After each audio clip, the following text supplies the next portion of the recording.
दोस्तों, आपका स्वागत है आपके चैनल इन्फो फॉर फौजी में। आज जो हम ये वीडियो बनाने वाले दोस्तों, ये सर्विंग पर्सनल जो डिफेंस में काम करते हैं, आर्मी, नेवी, एयरफोर्स, और उनकी काफ़ी कम सर्विस बच चुकी है, जैसे कि 1 साल बचा हुआ है या उनका प्रोसेस चालू हो गया है रिटायरमेंट होने के लिए, तो उनके लिए सीएचएस एक बहुत ही इम्पॉर्टेंट चीज़ है जो उनको समझना होगा, क्योंकि ये उनके आने वाले टाइम में ये बहुत ही कारगर साबित होने वाला है, क्योंकि उनकी जो भी मेडिकल रिक्वायरमेंट होगी ये ईसीएचएस के थ्रू फुलफिल होगी। साथ ही साथ जो सर्विंग पर्सनल है उनके लिए ईसीएचएस तो बहुत ही इंपॉर्टेंट है, उनके लाइफ के लिए, उनके डिपेंडेंट के लिए, और उनके लिए इसको सही से समझना भी बहुत ज़रूरी, क्योंकि बहुत सारे पॉलिसी चेंज होते रहते हैं, अपडेट होते रहते हैं। तो ये जो ईसीएचएस हैंडबुक है इंडियन नेवी ने बनाया हुआ है, और इसमें बहुत ही एलॉबरेट तरीके से, बेहतर तरीके से, आसान भाषा में हर चीज़ समझाया गया है, ताकि ईसीएचएस उनके लिए ऐसा चीज़ हो जाए कि उनको सारी चीज़ पता हो, और कोई भी मेडिकल फैसिलिटी और सुविधा उनको लेनी हो तो उनको थोड़ा भी संकोच ना हो। बट दोस्तों, होता क्या है कि इंसान बहुत सारी चीज़ों में बिजी हो जाता है, रिटायरमेंट जब होने वाला होता है, और ईसीएचएस उसको लगता है हाँ जस्ट सब्सक्रिप्शन ले लो, काम खत्म, बाद में देखेंगे, और उसको समझने में या पूरी तरह सर्विसेज यूज़ करने में बहुत टाइम लग जाते हैं।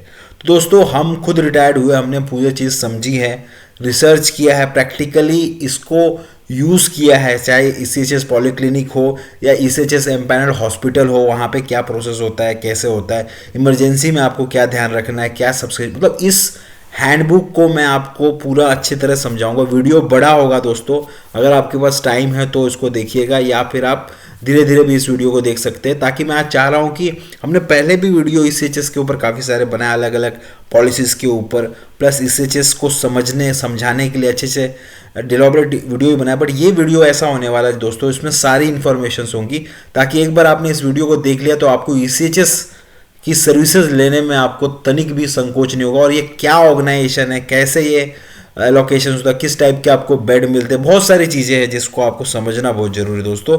तो इसके बारे में पूरा मैं एलॉबरेट में आपको समझाऊंगा, तो मेरे साथ अंत तक बने रहिए, ताकि आपको ईसीएचएस का कंसेप्ट पूरी तरह समझ में आ जाए।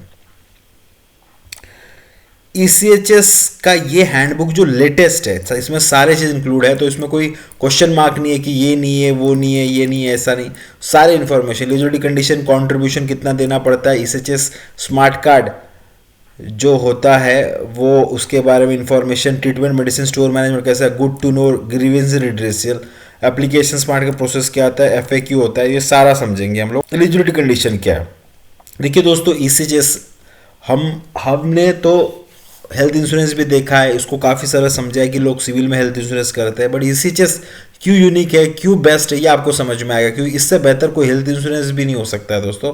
ये एक ऐसी चीज़ है।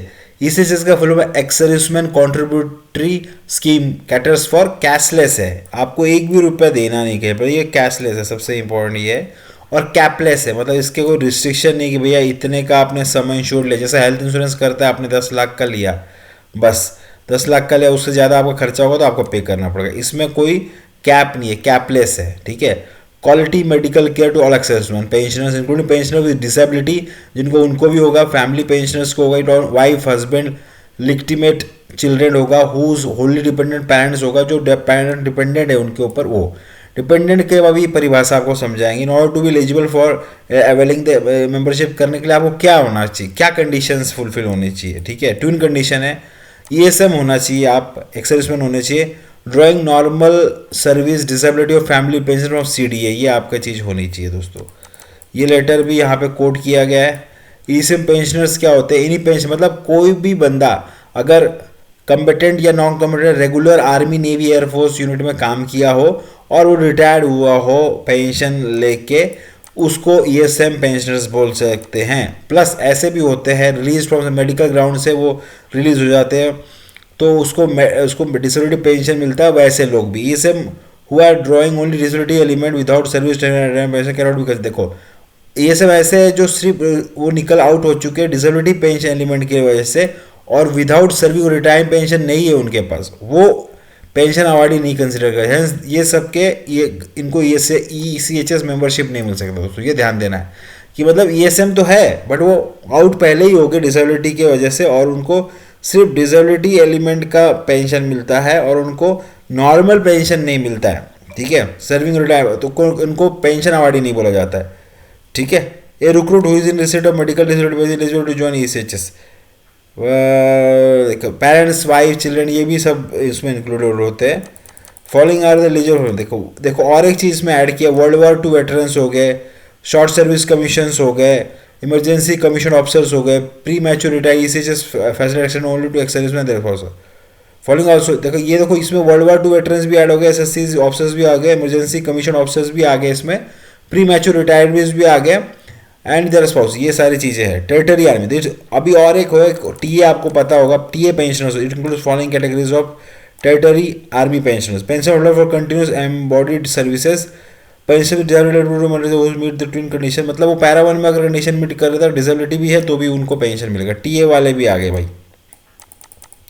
गारंटी अवार्ड विनर जो ट्विन कंडीशन ऊपर जो दिया हो, डिफेंस डीएससी पेंशनर्स हो गए, डीएससी वाले जवान हो गए उनको भी, unified Indian coast guard pensioners हो गए, uniformed Indian coast guard pensioners हो गए, एमएनएस पेंशनर्स हो गए, स्पेशल फ्रंटियर फोर्स पेंशनर्स हो गए, नेपाल डोमिसाइल गोरखा पेंशन हो गए, full time NCC officers of NCC हो गए, हुआ ईएसएम रिसिप्ट ऑफ, ये वो जो ईएसएम है वो वाले, और वो एनसीसी में ऑफिसर उनको भी eligible, armed postal service pension existing, ठीक है, ये भी हो गया। आसाम राइफल पेंशन ये इंक्लूड हो गए। दोस्तों मैंने सबको क्लियर कर दिया कौन कौन से एप्लीकेबल हो गए। और फैमिली पेंशन मतलब वही होता है कि जो बंदा डेथ कर गया है या उसके तो उसके एनओ के जो भी हो गए वो, और पेरेंट्स का तो मैंने बताया कि ठीक है वो होते हैं। इनकम क्राइटेरिया, ये ध्यान देने वाली दोस्तों, ये income of any dependent should not exceed 9,000 per month from all income sources, okay, from all income sources excluding DA. ये ध्यान देने वाली बात दोस्तों, ये बहुत इंपॉर्टेंट है। जो भी आपका डिपेंडेंट जो डिपेंडेंट है और जिनका ईसीएचएस कार्ड बनने वाला है, तो आपको ध्यान देना मम्मी पापा का, उनका जो इनकम है 9,000 से ज़्यादा नहीं होना चाहिए मंथली। कोई भी सोर्स मिला लो, वो सब सोर्स मिला के 9,000 से ज़्यादा नहीं होना चाहिए, एक्सक्लूडिंग डीए। डीए अलग हो गया, डीए छोड़ के उनका ये सारी चीज़ें ध्यान देने वाली वाले।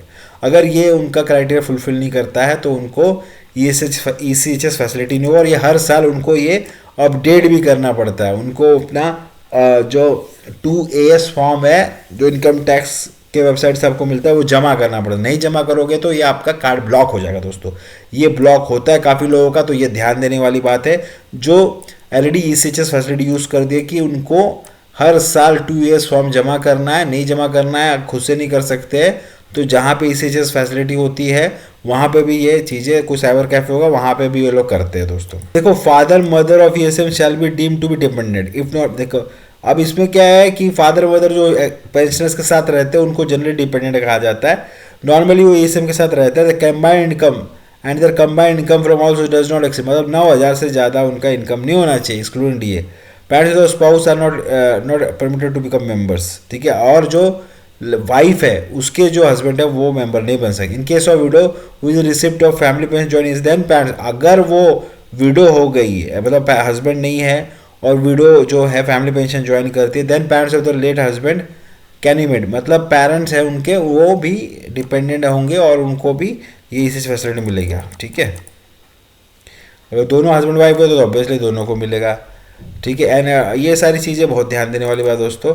अब क्या लीगली सेपरेटेड वाउस, ये बहुत सारा चीज़ इसमें दिया है कि जिसका सेपरेट बहुत कम लोगों को एप्लीकेबल होगा, तो वो आप ये पढ़ सकते हैं। हम इसका लिंक भी आपको दे देंगे डिस्क्रिप्शन में ताकि आप अपने हिसाब से इसको मैचअप कर लीजिए दोस्तों, ठीक है।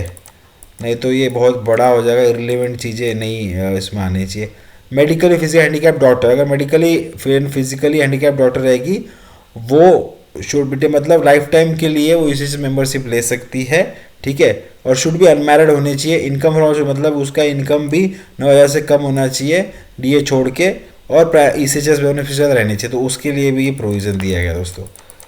सन इज एलिजिबल है, आपका बच्चा एलिजिबल कब तक होगा? 25 साल का जब तक नहीं होता तब तक, ठीक है। और अगर 25 साल का हो गया तो वो एलिजिबल नहीं होगा। मेंटली फिजिकली हैंडीकैप्ड सन, अगर मेंटली फिजिकली हैंडीकैप सन है और वो अर्न नहीं कर सकता, वो भी लाइफ टाइम के तक वो इसी मेंबरशिप रह सकता है दोस्तों। शुड मतलब डिसेबिलिटी शुड भी, मतलब अभी क्या है डिसेबिलिटी शुड भी 40% एबो होना चाहिए। And should follow in the ambit of PWD whole act होना चाहिए, शुड भी अनमैरिड होना चाहिए, ये सारी चीज़ें फुलफिल होना चाहिए दोस्तों। इनकम, अब ये भी सेम चीज़ है, income from all sources 9,000, should be normal residing with the primary beneficiary, normally ये तरीका है, अदर भी दूसरा भी रह सकता है, बट ये चीज़ें फुलफिल होनी चाहिए। Personal with disability act, PWD act, disability should be listed in 2016, यहाँ पे जो डिसीजेस दिए उस हिसाब से ये होनी चाहिए, ठीक है, ये उसके हिसाब से ये एलिजिबल होगा। पर्सन नॉट एलिजिबल इसका फुल, अब देखो ये पर्सन नॉट एलिजिबल नहीं, यहाँ पे जो पर्सन कौन से नॉट एलिजिबल होंगे, full time NCC do not meet the twin condition, भैया फुल टाइम एनसीसी ऑफिसर है बट ये ऊपर ट्विन कंडीशन नहीं मीट करते तो नहीं होंगे। लीगली डाइवोर्स स्पाउस नहीं होगी, मैरिड एंड जो उनका इनकम 9,000 ज़्यादा है, सन अबाउट 25 ईयर्स नहीं होंगे, पेरेंट्स ऑफ विडो और वॉर विडो, हस्बैंड ऑफ री मैरिड, ये सारी चीज़ें अपने को ध्यान रखनी है, ठीक है। अब क्या है, कॉन्ट्रीब्यूशन रिटायरमेंट, आप जब रिटायर करने वाले दोस्तों, जो रिटायर्ड होने वाले उनके लिए इंपॉर्टेंट है ये, जो बंदा रिटायर्ड हो रहा है, जो रिक्रूट से लेके पीटी ऑफिसर, मतलब कि जवान से लेके एनसीओ तक आपको 30,000 जमा करना है, लास्ट जाते समय आपको जमा करना पड़ा, वन टाइम पेमेंट है 30,000 का। और आपको वार्ड कौन सा मिलेगा, जब आपके पेरेंट्स या आप एडमिट हो गए तो जनरल वार्ड मिलता है, यहाँ पे ये है दोस्तों। और जब जो बंदा CPO से MCPO होता है, मतलब कि JCO से लेके सूबेदार मेजर हो गया तो उसको, या फिर मतलब ऑनरी CPO से लेके MCPO ऑनरी, मतलब सूबेदार मेजर हो गया या फिर ऑनरी लेफ्टिनेंट हो गया, उसको 67,000 पे करना है। और उसको एक सेमी प्राइवेट जो है वो वहाँ पे वार्ड मिलेगा। और वो हॉस्पिटल वाला अलग अलग चीज़ है, जनरल वार्ड होता है, सेमी प्राइवेट होता है, प्राइवेट होता है। और ऑफिसर्स को 1,20,000 है, उनको प्राइवेट वार्ड मिलेगा दोस्तों, ये सारी चीज़ें, ठीक है। फिर एग्जामिशन वैसे कॉन्ट्रीब्यूट, अब किसको एग्जामिशन है, war window, war deserve, battle casualty pensioners होंगे, उनको ये देने की जरूरत नहीं। प्री 1 जनवरी 1980 रिटायर, जो 1 जनवरी 1986 के रिटायर, उनको देने की जरूरत नहीं, ठीक है। इनकम टैक्स, जियो एग्जाम्प्टेड कॉन्ट्रीब्यूशन मेड, मतलब इनकम टैक्स एग्जामिशन मिलेगा अगर उन्होंने कॉन्ट्रीब्यूशन किया है तो। फिक्स मेडिकल अलाउंस, ये भी बहुत बड़ा टॉपिक, इसके ऊपर हमने वीडियो बनाया। फिक्स मेडिकल अलाउंस होता है, GUI क्या करता है, फिक्स मेडिकल, मतलब वो ऐसे डिस्ट्रिक्ट में जो लोग रहते हैं जहाँ पे ECHS का कुछ भी नहीं है, तो वहाँ पे वो लोगों को ये फिक्स मेडिकल अलाउंस दिया जाता है। वहाँ पे पॉली क्लिनिक नहीं है, सर्विस हॉस्पिटल नहीं है, MI रूम नहीं है, तो उनको फिक्स मेडिकल अलाउंस दिया जाता है, ठीक है। अब वो 80 पे भी नोट है, इसे अगर बट वो इसे अगर FM में फिक्स मेडिकल अलाउंस ले रहा है तो वो OPD facility ECHS poly clinic में और सर्विस हॉस्पिटल में रेफरल में नहीं कर सकता है, ठीक है। ये ध्यान देना, मतलब अगर आप एक ही चीज़ कर सकते, या फिर आप ट्रीटमेंट करा लीजिए या फिर आप फिक्स मेडिकल अलाउंस लीजिए और कहीं भी आप ट्रीटमेंट कराइए दोस्तों। का लेटर भी दिया हुआ है। 64 KB का ECHS सेपरेट कार्ड होता है, पहले 16 KB का होता है, 32 हैव बीन डिसकंटिन्यूड कर दिया 2022 से। अभी और ECHS को मैंडेटरी अगर उनका है भी तो उनको कन्वर्ट करना पड़ रहा है 64 KB ECHS कार्ड में, ठीक है, तभी आपको फैसिलिटी होगा। फिर क्या होता है, जब आप रिटायर्ड होते हैं आपको एक टेम्पररी स्लिप मिलता है जो 6 महीने के लिए वैलिड है, क्योंकि ECHS कार्ड बन के आपका फॉर्म जाता है, बन के आने में, वो कार्ड बन के आने में बहुत टाइम लग जाता है दोस्तों। कुछ क्वेरी हो गई तो फिर वो रुक जाता है, तो एटलीस्ट आपको इनिशियली आपको 6 मंथ के लिए एक टेम्पररी स्लिप मिलता है, और वो फर्दर एक्सटेंड कर सकते हैं आपको 3 मंथ के लिए एक एट ए टाइम, ठीक है। अगर उनको कार्ड नहीं मिला तो टेम्पररी स्लिप से आपका काम चलेगा, वैसे ही आपको साइन कर देगा, वो आपका टेम्पररी स्लिप से काम चलेगा, ठीक है दोस्तों। ट्रांसफर ऑफ कार्ड देखो, ECHS अगर अपना स्मार्ट कार्ड कहीं उनका वो चेंज हो जाते हैं, कहीं जॉब कर रहे हो तो ट्रांसफ़र हो जाता है, तो वो अपना ECHS पॉलिक्लिनिक भी चेंज कर सकते हैं। इसका कुछ रूलिंग है कि 6 महीने में शायद से आप 2 बार या 1 बार आप चेंज कर सकते हो दोस्तों इसका, ठीक है। और वो आप ऑनलाइन वेबसाइट के जाके, हमने बताया भी एक वीडियो बना के, इसमें ऑनलाइन वेबसाइट के जाके भी आप चेंज कर सकते हो। अब ये कौन साइन करेगा, TY स्लिप्स OIC रहता है पॉलिक्लिनिक का, वो साइन करता है दोस्तों। बट कभी कभी क्या can be sign by OIC of non parent also, अगर एक्सट्रीम इमरजेंसी है तो जो अगर आपका जो पेरेंट पॉलिक्लिनिक वहाँ का नहीं, दूसरी जगह OIC वो भी साइन कर सकता है एक्सट्रीम इमरजेंसी में। White card, visually different white smart card is being provided category. अब ये वाइट कार्ड किसको इशू होता है, देखो white card war disabled battle casualty veterans को होता है, स्पाउस ऑफ वॉर डिसेबल्ड उनको मिलता है, dependent eligible under person disability, ये वाइट कार्ड उन लोगों को मिला जाता है, ठीक है।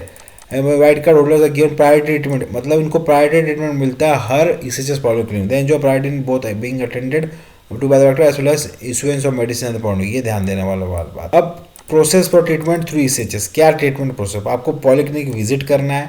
आप मैक्सिमम बहुत सारे पॉलीक्लिनिक है, मैंने इसके ऊपर हमारा एक ब्लॉग भी है, वीडियो बनाया है कि बहुत सारे पॉलीक्लिनिक है। उसके वेबसाइट से भी आपको पता चल जाएगा आपके शहर में है कि नहीं, गांव में है कि मतलब टाउन में है कि नहीं। गांव में तो नहीं होगा दोस्तों, बट टाउन या फिर सिटी में है कि नहीं। आपको पॉलीक्लिनिक विजिट करना है, OPD का टोकन, कंसल्टेशन का टोकन लेना है, OPD को दिखाना है। अगर वो बोलता है कि भैया ठीक है यहाँ हो जाएगा दवाई से, वो नहीं तो फिर वो आपको रेफ़र कर देता है। अगर आपके यहाँ पे इस एम्पायर्ड हॉस्पिटल है तो रेफ़र कर देगा, ओपिनियन लेगा और वहाँ से आपका ट्रीटमेंट चालू हो जाएगा।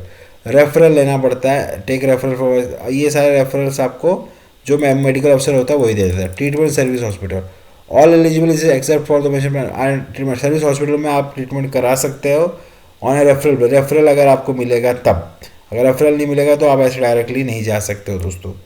देखो, referral to empanelled hospital, patient will be refer to empanelled hospital if required. अब देखो, नॉर्मली पेशेंट को एम्पायर्ड हॉस्पिटल में कर देते हैं। जनरली आजकल क्या हो गया है कि पेरेंट्स को वो जनरली एम्पायर्ड हॉस्पिटल में ही रेफ़र करते हैं। और अगर आप हो सर्विंग पर्सन उसको भी कर देते, मतलब जो रिटायर्ड फौजी है उसको भी रेफ़र करते हैं, बट वो चाहे तो सर्विस हॉस्पिटल में भी उसको दिखा सकते हैं। ये रेफरल ट्रीटमेंट मतलब 90 दिन के लिए, मतलब एक बार रेफरल करें 90 दिन तक आप दिखा सकते हैं 6 बार, ठीक है। रेफर इंडोर ट्रीटमेंट के लिए, इन्वेस्टिगेशन के लिए भी कर सकते हैं, और वहाँ पे भी डे केयर के लिए भी वो कंसल्टेशन के एम्पायर्ड हॉस्पिटल डाल सकते हैं। अगर वो फैसिलिटी नहीं है तो सर्विस हॉस्पिटल में भी डाल सकते हैं।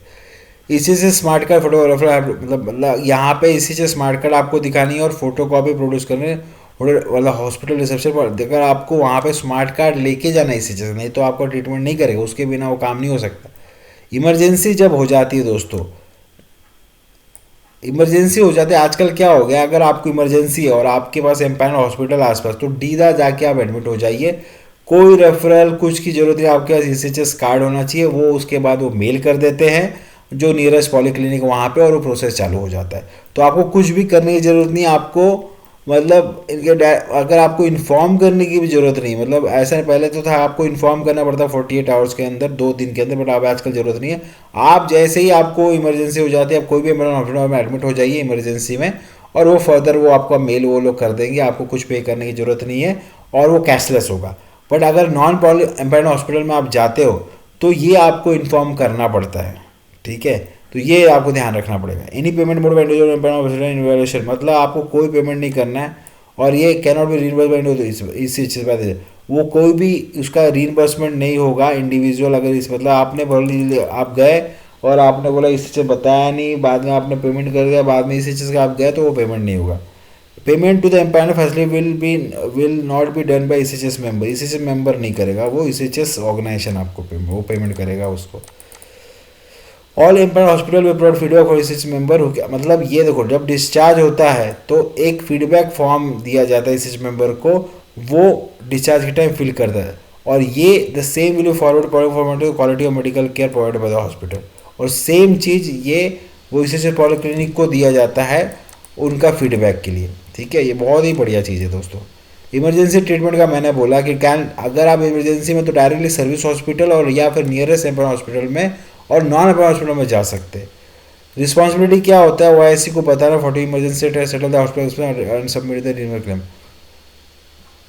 अभी क्या होता है कि देखो, एक तो मैंने बता दिया ये सर्विंग हॉस्पिटल और एम्पायर हॉस्पिटल में तो कोई दिक्कत नहीं, डायरेक्टली वो ही बताते। बट अगर आप नॉन एम्पायरमेंट हॉस्पिटल में चले गए, ठीक है, वहाँ पे आपको 48 आवर्स के अंदर आपको OIC पॉलीक्लिनिक को बताना पड़ता है, ठीक है, और आपको वो सेटल करना पड़ा हॉस्पिटल एक्सपेंस, और फिर आपको रीइंबर्समेंट क्लेम पॉलीक्लिनिक में डालना पड़ेगा डिस्चार्ज के 30 दिन के अंदर।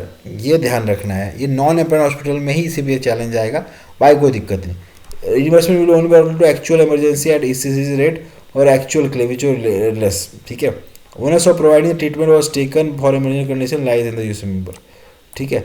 ट्रीटमेंट गवर्नमेंट अभी आयुष वाला सिस्टम भी चालू होगा, आयुर्वेदा, योगा, नेचुरोपैथी एंड यूनानी, सिद्ध, होम्योपैथी। गवर्नमेंट ऑथराइज ट्रीटमेंट, मतलब आयुष के थ्रू योगा और नेचुरोपैथी, यूनानी, सिद्ध, होम्योपैथी, ये सारे भी चीज़ें चालू हो गई है। जो गवर्नमेंट का आयुष हॉस्पिटल परमिटेड और basis at full rates including the cost of prescribe medicine. Permission मतलब आपको OIC पॉलीक्लिनिक से परमिशन लेना है, ठीक है। Particular disease however only one system allowed at a time, the choice has to be, मतलब इसमें से आपको जो एक पर्टिकुलर सिस्टम ही अलाउ होगा, ठीक है। डेंचर मतलब ये ट्रीटमेंट, मतलब ये जनरली आपके हर पॉलीक्लिनिक में डेंटल ऑफिसर होता है, वहीं उनका सेटअप रहता है, तो वहीं पे ये ट्रीटमेंट हो जाता है। ठीक है। तो ये आप ध्यान रखिएगा कि ये रेफ़र नहीं किया जाता है एम्प्लॉयर ऑप्शन में, वहीं के वहीं ये ट्रीटमेंट हो जाता है, क्योंकि हर जगह ये है डेंटल ऑफिसर्स होते हैं। पार्शियल और complete denture presently is permitted only only once in a lifetime. मतलब पार्शियल या कंप्लीट डेंचर जो अगर कराना है चेंज, तो वो एक बार ही होगा लाइफ टाइम में। Dialysis authorise service hospital empire hospital में होगा। Station dialysis can be carried out, non empire hospital भी हो सकता है। It will be reimbursed CGHS का, जो सीजीएचएस का रेट होगा उस रेट से ये, और amount paid whichever less once, मतलब उस रेट के हिसाब से आपको वो पेमेंट उसका इमरजेंसी हो जाएगा। इमरजेंसी इन्वेस्टिगेशन नॉन एम्प्लॉय, देखो ये मैंने ऑलरेडी बताया, urgent life saving investigation not available in service. अगर कोई लाइफ इन्वेस्टिगेशन की जरूरत है और वो सर्विस हॉस्पिटल नहीं है, ठीक है, तो नॉन एम्प्लॉय हॉस्पिटल में वो emergency certificate bye concern specialist service, मतलब कंसर्न स्पेशलिस्ट और या फिर एम्प्लॉय हॉस्पिटल का वो लिख के दे दे कि भैया हमें इसका चाहिए, तो वो हो सकता है। NA certificate, non employ certificate OIC भी होना चाहिए। क्लेम मतलब ये सारी चीज़ें होके फिर आपको क्लेम सबमिट करना है, तब जाके वो पेमेंट होगा आपको दोस्तों। Issue of medicine equipment appliances, medicine prescription hospital issue by SSC member as per generic name, मतलब जेनरिक मेडिसिन ही उनको वो देना। नहीं तो आप अगर जेनरिक मेडिसिन नहीं है और आप एम्पायर हॉस्पिटल में आपको कोई मेडिसिन डॉक्टर प्रिस्क्राइब करता है, तो आपको पैसे पे करने पड़ेंगे, या फिर आपको वो दवाई अगर आपको लेना है तो आप यहाँ पे आके अपने सर्विस मतलब पॉलीक्लिनिक में आके दिखा सकते हैं। वो पर्ची को देखते हुए जो मेडिकल ऑफिसर है वो आपका दवाई का पर्ची बना देगा, और वो आप जो पॉलीक्लिनिक से वो दवाई मिल सकती है। अगर नहीं है तो आपको बाहर से करना पड़ेगा। बाहर से खरीदने का भी आप वो क्लेम कर सकते हैं, जीएसटी बिल होना चाहिए, फिर आपका क्लेम कर सकते हैं ऑनलाइन इसको। ठीक है। मेडिसिन जनरली क्या 30 दिन के लिए प्रिस्क्राइब, मैक्सिमम 90 डेज का प्रिस्क्राइब करता है parent polyclinic. If no review is required in interim period depending on availability medicine, जैसे मतलब कॉर्निक प्रॉब्लम है तो वो उसको 6 महीने के लिए भी वो दे सकता है, अगर वो इंडिया में नहीं रहता है तो वीज़ा और टिकट दिखाने पे। और मतलब ईसीएचएस मेंबर ऑथराइज है, मतलब आउट स्टेशन का मतलब ऐसा नहीं होता है कि वो इस पॉलिक्लिनिक का उधर नहीं, अगर वो आउट स्टेशन में भी है तो भी उसको 15 दिन का मेडिसिन मिल सकता है दोस्तों। अब देखो issue of medical equipment apply, जैसे ये सब मेडिकल इक्विपमेंट है, ठीक है, ये सारी चीज़ें आर्टिफिशियल लिम्ब हो गया, हीयरिंग ऐड हो गया, मतलब ये ऑथराइज इस member will issued by parent board, मतलब उसको अगर प्रोसेस दिया हुआ कि ये सारी चीज़ें चाहिए तो वो आपको ईसीएचएस पॉलिक्लिनिक प्रोवाइड करेगा। मेडिकल अवेलेबल नहीं है तो नॉन अवेलेबिलिटी सर्टिफिकेट आपको लेना पड़ेगा ईसीएचएस से। तो वैसी अभी देखो जनरली क्या होता है, पहले सिस्टम अलग था कि नहीं है तो फिर वो लिख के देगा, फिर आपको बाहर से कहता फिर क्लेम करना। अभी क्या होगा, वो अगर आप जाएंगे मतलब वहाँ की भैया ये नहीं है, तो आप ये ओआईसी जो पॉलिक्लिनिक का वो क्या करेगा, वो मेडिसिन प्रोक्यूर करेगा ऑथराइज लोकल केमिस्ट से, ठीक है, एंड वो प्रोवाइड द सेम, मतलब वो उसको वो 48 मतलब 2-3 दिन में वो मेडिसिन वो आनी चाहिए पॉलिक्लिनिक में। और वो जो रिटायर्ड ही है, जो ईसीएचएस मेंबर है, वो उसको अपना फौजी भाई को वो मिलना चाहिए मेडिसिन 3-4 दिन में। अब तो मेडिसिन अगर वो एएलसी में भी नहीं गए, अगर वो ऑथराइज लोकल केमिस्ट के पास भी नहीं है और वो नहीं अवेलेबल करवाते हैं, तब वो एनए इशू करेगा, और वो NA issue NAC will be, अब वो लोकल मेडिकल एंड क्लेम करेगा, ठीक है, तब जाके ये चीज़ हो। मतलब ऐसा नहीं कि वो मैंने मिल गया तो वो ऐसा नहीं है, पहले तो वो ऐसी को बताएगा, वो परचेस करेगा, अगर मिल जाए तो ठीक है, नहीं अगर होगा है तब वो एनए इशू करेगा, तब वो परचेस कर सकता है बाहर से दोस्तों। Travelling allowance is allow authorise to ECHS member as per इंटरमेड at a time of retirement when referred to an outstation TA is authorized medical name and the same thing, मतलब ये उस कंडीशन में होता है, ठीक है। एम्बुलेंस चार्जेस, देखिए एम्बुलेंस का कुछ डाइजी है। अब देखो यहाँ पे एम्बुलेंस अगर सेम सिटी में वो यूज़ कर रहा है, ठीक है, तो उसको रीइंबर्समेंट मिल जाएगा। बट अगर वो दूसरे सिटी में जा रहा है तो इसमें देखिए उसको वो रीइंबर्समेंट नहीं मिलती, क्योंकि लाइव हमने देखा था, हम लोग ने जब हमारा कुछ इशू हुआ था डिपेंडेंट का, तो हमने ट्राई किया था ये एम्बुलेंस के लिए, बट उन लोगों ने सीधा मना कर दिया, क्योंकि वो सिटी के बाहर हम लेके गए थे, तो उन लोगों ने इसके लिए मना कर दिया। एम्बुलेंस चार्जेस उनने पे नहीं किया था दोस्तों, और ट्रैवलिंग अलाउंस भी पे नहीं किया था। तो ये चीज़ें है। सिटी के अंदर शायद से क्लेम मिलता है, तो वो आप देख सकते हैं। अब all is member are provided medical services through private problem, ये तो ऑलरेडी मैंने बताया। आपका ओआईसी का कॉन्टैक्ट नंबर हमेशा अवेलेबल रहता है, तो आप वो रख सकते हैं। लिस्ट ऑफ मतलब आपको लिस्ट ऑफ डॉक्यूमेंट क्या है वो भी आपको मिल जाएगा। List of hospital facility station में लगा रहता है, वो आप चेक कर सकते हैं। स्मार्ट वैलेट टेम्प्रेरी स्लिप आपको वहाँ मिल जाएगा। ऑनलाइन फैसिलिटी क्या है, मतलब ऑनलाइन फैसिलिटी में ECHS का एक ऐप आता है जिसका भी आपको मैंने वीडियो बनाया है, प्लस आपको वो भी मिल जाएगा।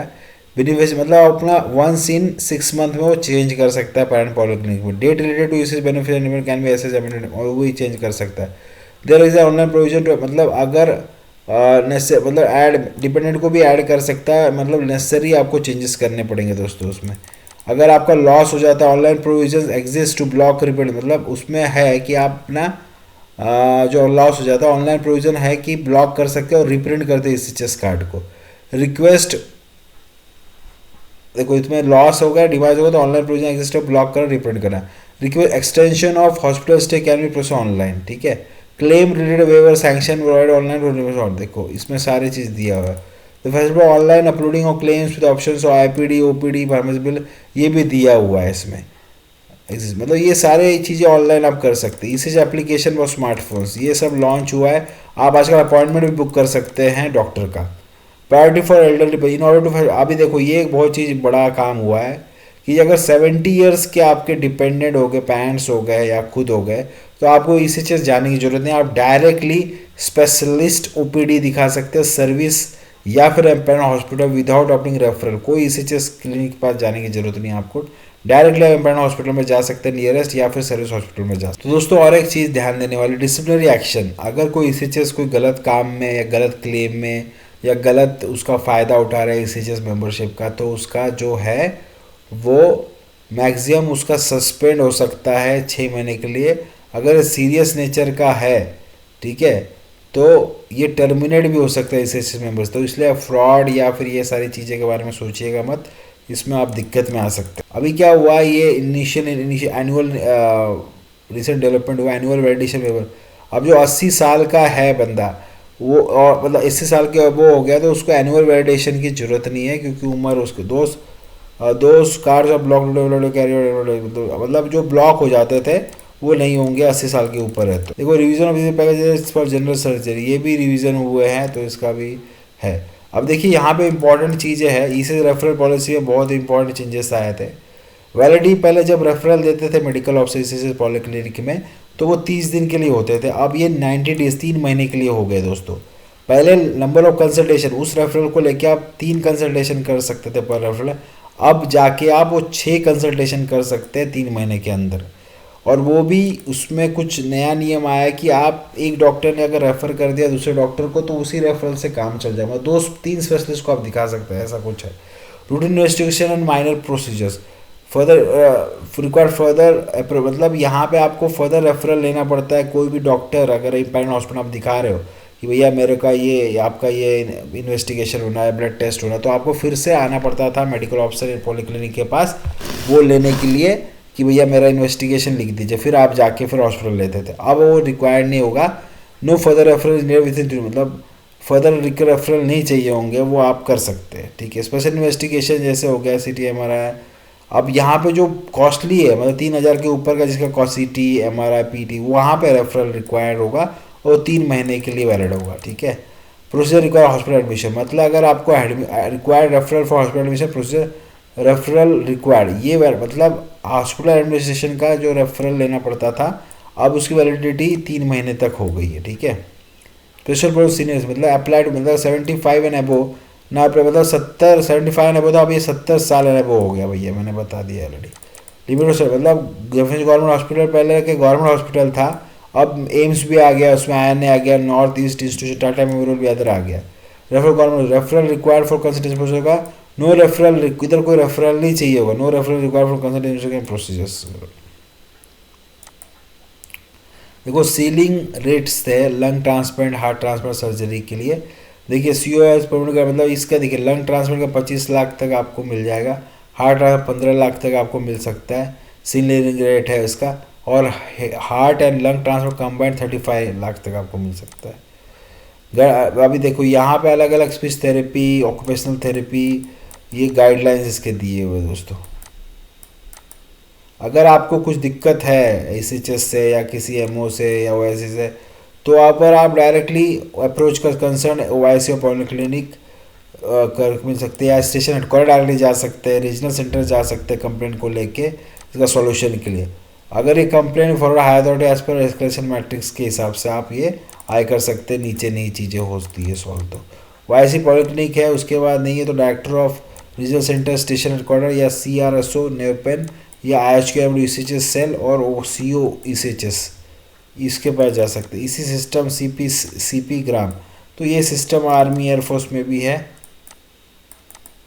देखो टाइमिंग क्या है, मैंने बताया 8:30 से 1:30 बजे तक होता है। उसका एडमिनिस्ट्रेटिव वर्क जो होता है 2:30 से 4 बजे तक होता है क्लोज्ड। और ये टाइमिंग थोड़ी बदल गई है, 3-4 बजे तक हो गया, अभी 4 बजे तक हो गया है, ठीक है।